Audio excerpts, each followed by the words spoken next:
लफ्ज़ों का आसमां, शब्दों की उड़ान, बस इतना ही है मेरी परवाज़ का जहान।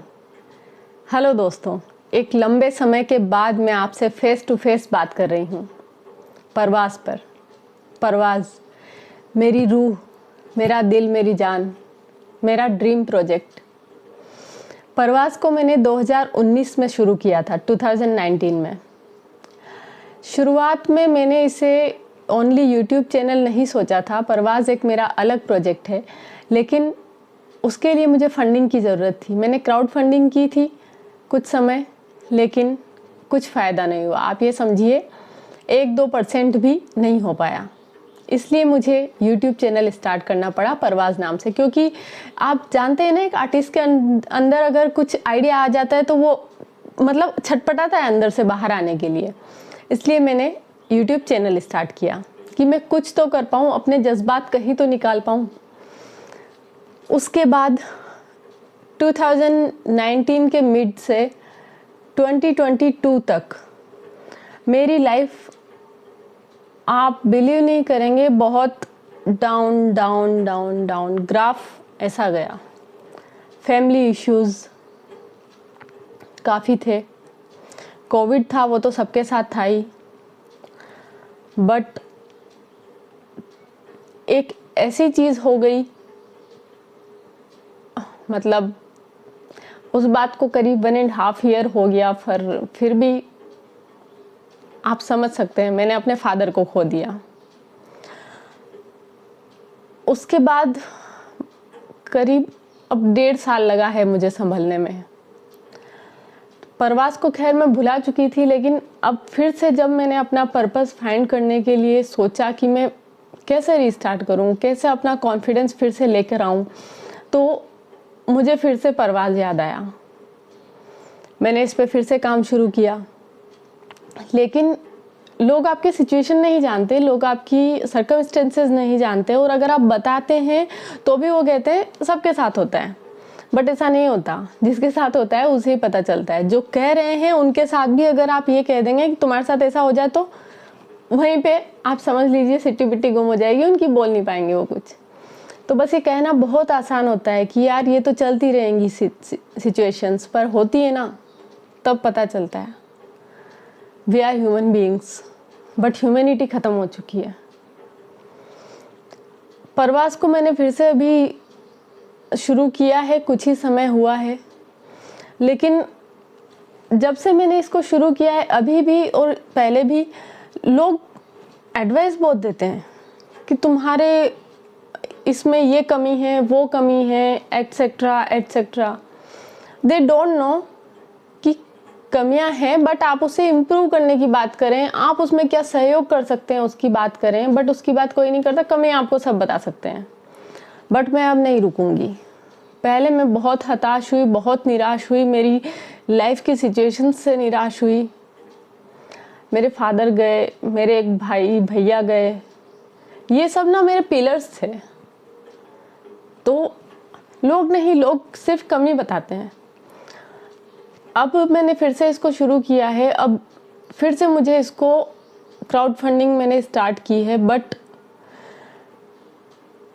सीरियसली मतलब ऐसे जवाब मिलते हैं लोगों की तरफ से कि आप बिलीव नहीं कर सकते कि क्या है। मतलब लोग कर सकते हैं आपकी help, they are capable to do that, but they won't do, because first they are trying to find their self motive, they don't care about others. आपको पता है, जब भी हम किसी की सुसाइड की खबर सुनते हैं तो हम ये सोचते हैं कि यार इसने सुसाइड क्यों किया, या ये डिप्रेशन में था तो इसे डिस्कस करना चाहिए था, फैमिली से करता, फ्रेंड से करता, कोई तो कुछ करता, एटसेट्रा। बहुत सारी बातें हम करने लग जाते हैं। आपको पता है मैंने डिप्रेशन फेस किया है,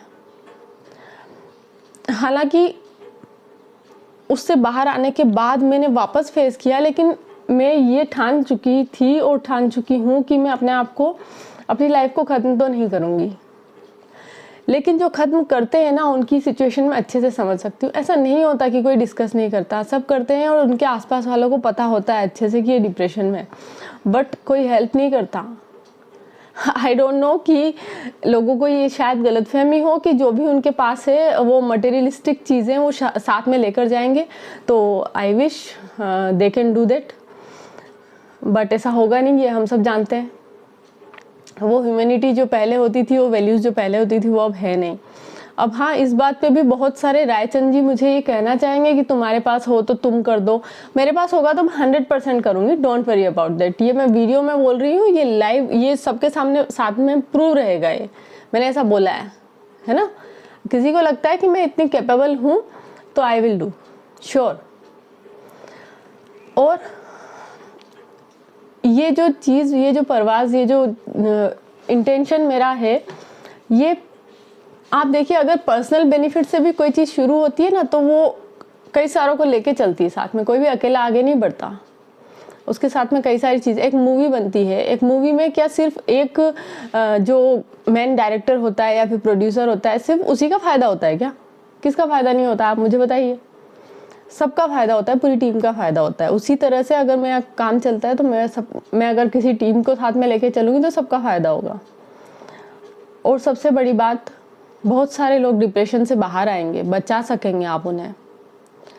तो मैं फिर से क्राउड फंडिंग के लिए आपसे रिक्वेस्ट कर रही हूँ, प्लीज़ आप मुझे सपोर्ट करें, क्योंकि मेरे पास परवाज़ के लिए रिसोर्सेज नहीं है। ट्रस्ट मी, काफ़ी लंबे अरसे से मेरे पास काम नहीं है और मैं संघर्ष कर रही हूँ अपने ड्रीम्स के लिए। ऐसा नहीं है कि मैं नॉर्मली जो एक ट्रेडिशन चला आ रहा है कि आपने पढ़ाई कर लिया, आप जॉब कर रहे हैं, आपकी शादी हो गई, आपने वो सब चीज़ें मैं नहीं कर सकती हूँ, बट मुझे नहीं करनी।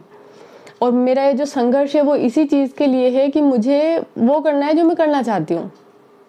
और बहुत टफ है, आप बिलीव कीजिए, मैं बहुत लोअर मिडिल क्लास फैमिली से हूँ। और यस, आप कह सकते हैं मेरे आर्टिस्टिक ड्रीम्स से मेरे फैमिली में कोई दूर दूर तक नहीं बैकग्राउंड रहा है, इसलिए वो इतना समझते भी नहीं है। बट मैं समझती हूँ कि आप लोग समझ सकते हैं मेरी चीज़ों को, और मेरे संघर्ष में मेरी मदद कीजिए। ये एक बार फिर से मैंने कोशिश शुरू की है, इस बार शायद मैं अगर इस कोशिश को नाकामयाबी हासिल करके रख दूंगी तो शायद पता नहीं फिर से मैं उठा पाऊंगी या नहीं। So life is so short, please do support. Parwaz के लिए मुझे रिसोर्सेज के लिए आपकी मदद चाहिए, आप प्लीज़ मुझे हेल्प कीजिए। आप जो भी हेल्प करेंगे वो मेरे लिए बहुत मायने रखेगी। आई नो हम सबकी मदद नहीं कर सकते, लेकिन सभी किसी न किसी की मदद तो कर ही सकते हैं।